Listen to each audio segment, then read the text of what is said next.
The smaller zoo, besides the main dinosaur one, was coming to its end. The finish line could be seen on the horizon. Only a handful of other creatures were still on the conveyor belt, waiting to be presented to the audience and worldwide public. Currently, the scientists were still busy with making the final preparations for some of the prehistoric creatures, and they asked the audience for maybe some suggestions of prehistoric animals that weren't dinosaurs for the scientists to create. And with that, I'm breaking the fourth wall here for a bit. Hey viewers! With how things are going, the next episode will probably be the last one, seeing I only have one more animal to showcase after this episode. So, if you know of any more prehistoric animal mods for Jurassic World Evolution that think will fit this season, then please let me know in the comments below. Over time, this relatively small zoo had grown into a large sprawling attraction park catering to all sorts of visitors. It had fluffy, cute-looking animals, scary and awe-inspiring beasts, creepy crawlers, and majestic giants. All sorts of different flavors, and the news that it would reach its grand and official finished opening pretty soon had everyone excited.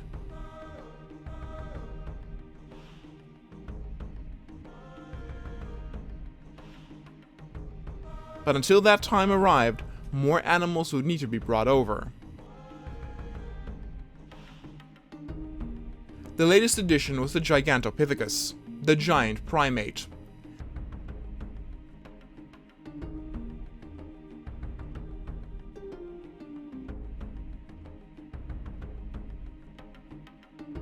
Roamed the forests of what China used to be and lived a relatively quiet life. Due to its large size of 3 meters, it did not have to fear a lot of predators. Though it could live off of other food types like meats, nuts, and leaves, it mostly relied on fruit to survive, and its sheer size and changing of climate ultimately led to its downfall.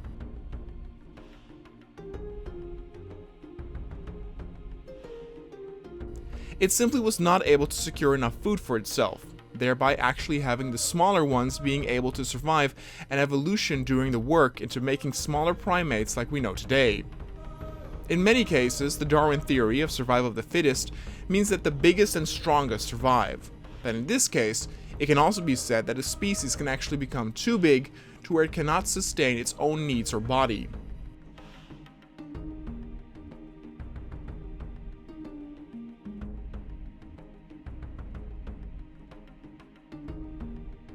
For the look of this Gigantopithecus, the scientists went with something resembling an orangutan, though various art through the years have also portrayed it closer to that of a gorilla.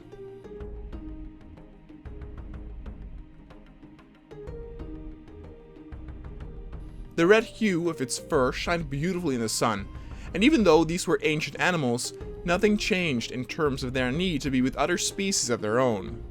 They were very social animals in that regard.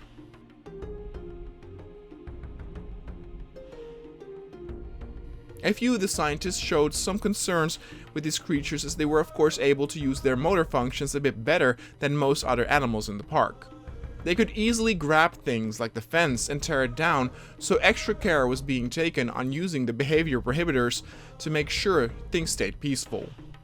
But the giant apes posed no threat whatsoever, and seemed to love their new habitat. A matriarch took the lead, and the others were often seen following her wherever she went. In contrast to something like a raptor pack, though there was indeed a hierarchy with a clear leader, it wasn't like the leader would not share with others. Everyone could eat and drink at the same time, and the caretakers would be sure to provide them with enough fruit so that history would not repeat itself.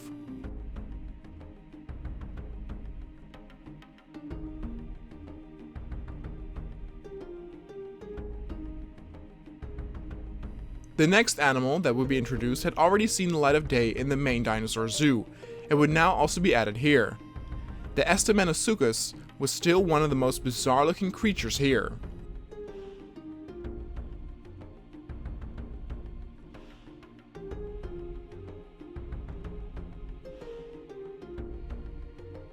Its name literally meant crowned crocodile due to its unique skull shape, where it seemingly had horns, antlers, or simply pieces of bone sticking outside its head.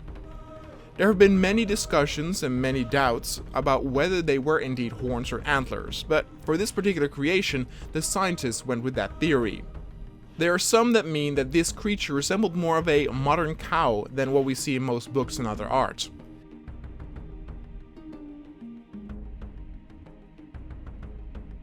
The irony too is that were one to look at this particular skull shape, and even teeth, similarities could be found with bears, so still a lot was incomplete and unknown about this specific animal.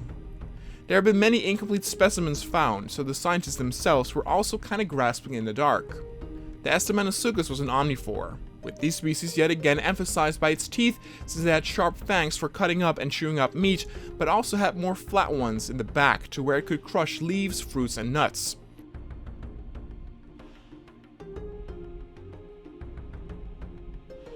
They could reach a length of 3 meters, but they were a bit more pudgy and short. That actually also made them cute in a weird way, and the audience members who laid their eyes upon these mysterious creatures often did not know what they were looking at exactly. There really wasn't anything like it, yet it shared characteristics with multiple animals at the same time. They were not a species that really migrated a lot, and would often stay with its own herd and graze where they were at. That made them extremely easy to put into a new zone without the panic of them running out of control. They did not pose as much of a threat as some of the other animals in the park, but nevertheless, you would not want to see them cranky.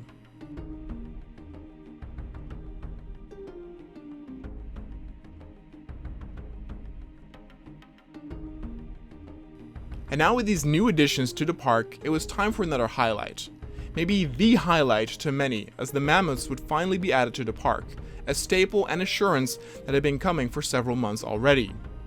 But this time, they would be put into a zone with a different animal, namely the woolly rhino. The two creatures complemented each other, and first the rhinos were brought over.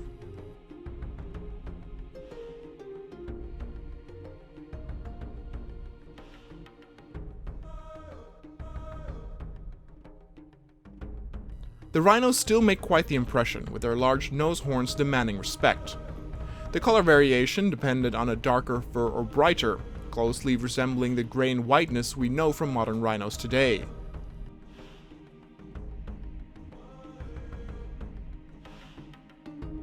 When these animals were flown over, extreme caution was needed to be made when it came to sedating them and flying them to their new zone. A stampede of these creatures was an ultimate nightmare scenario. The rangers were told to do this as quickly as possible, and even though they succeeded, some of the rhinos did get agitated and even hit one of the cars. No one was hurt, luckily, which was a miracle in and of itself.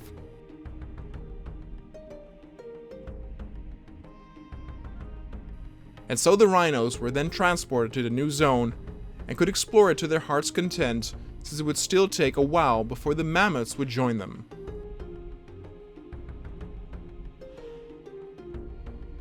The area was definitely big enough and had varied terrain where they could find a spot for their group to feel at ease.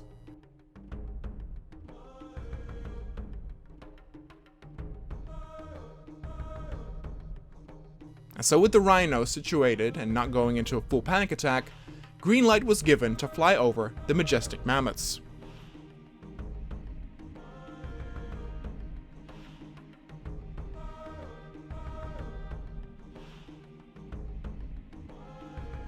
These giants were still an incredible sight to behold, and that should be noteworthy, seeing as they were one of the first modified creatures to be added to the main dinosaur park, and still, the demand for them to be added here was massive.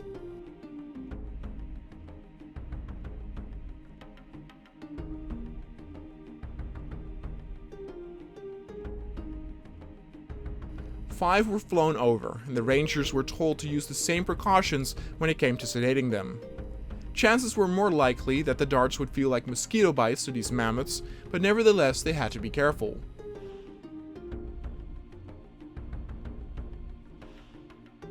Luckily everything went fine, and they were transported over, creating an impressive image of flying elephants. People were also a bit nervous on how the rhinos, which had time to acclimate to their new home, would react to these new and sudden invaders. It might have been the sound of the helicopters that upset them more, but in general, they accepted the mammoths for what they were. Maybe a single rhino or so could be seen running a bit stressed here or there, but the rhinos could sense that in general, the mammoths had a very passive personality.